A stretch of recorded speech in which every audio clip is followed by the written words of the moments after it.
Muhsin Muhammad spent 14 seasons in the league with the Carolina Panthers and Chicago Bears, still holds the record, in fact, for the longest touchdown reception in Super Bowl history. Today, he is a partner at the private equity firm Axum Capital, which focuses on small and mid-sized companies. He is with us live. It's good to see you. Welcome. Scott, thanks for having me. You know, I had no idea what you were up to. I hadn't heard your name in a long time, and I saw a feature on you before a football game, and I was taken by your story. And if people are surprised by what you're doing now, it doesn't seem like you would be, because you have described yourself as an entrepreneur trapped in a football player's body. Tell me about that.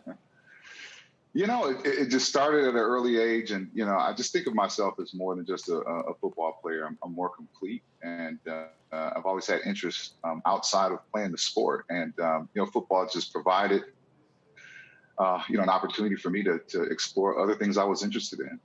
What I didn't realize was you founded Axum while you were still playing. Wasn't very easy, yeah. But the last couple of years of my NFL career, starting in 2008, when I signed a contract with the Carolina Panthers to come back to Charlotte, I started putting the framework for the private equity fund together, and met some interesting guys.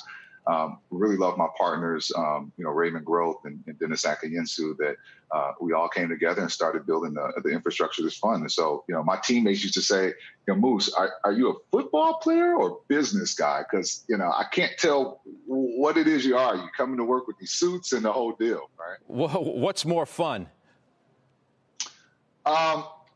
You know, we closed a couple of deals this week, and I felt like I was running out the tunnel again. So, you know, you can easily compare, you know, closing great deals and, you know, accomplishing great things for your portfolio companies to great wins, you know, and there's a lot of football that translates over to business, a lot of similarities. Yeah. You invest, I said, in mostly small and mid-sized businesses. You have a pretty good foray into the restaurant biz, which I'm wondering how you've managed all of that given the pandemic. Well, I'll tell you, Scott, we have amazing CEOs at both of our companies. Steve Weigel is doing an amazing job for Wyoming Cafe.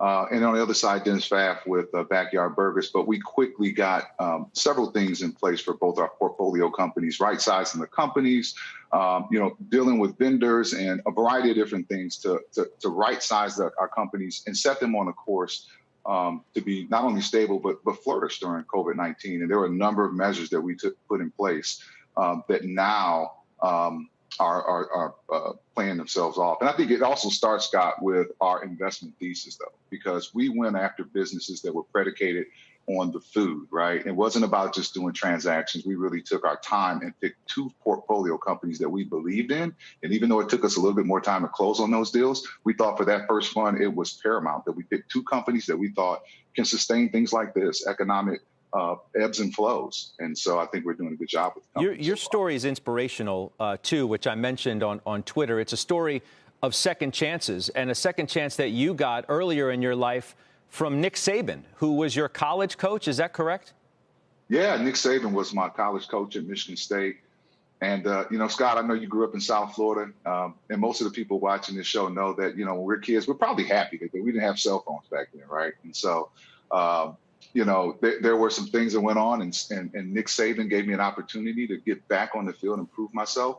And it's a great story, Scott. You know, I started 1 year of college football and went on to play 14 years in the National Football League. And this guy's like, you know, Nick Saban that gave me an opportunity. George Perlis, who recruited me, but Nick Saban, who really gave me that opportunity to be a starter at the college level and show what I can do. And from that point on, you know, the rest is history. I love the way you're sort of thinking about what your legacy is going to be. I've thought about what the Muhammad dynasty, what your name means and what kind of impact you can have. What is our purpose, you said, and how do we want to influence and change and affect the world? That is my North Star.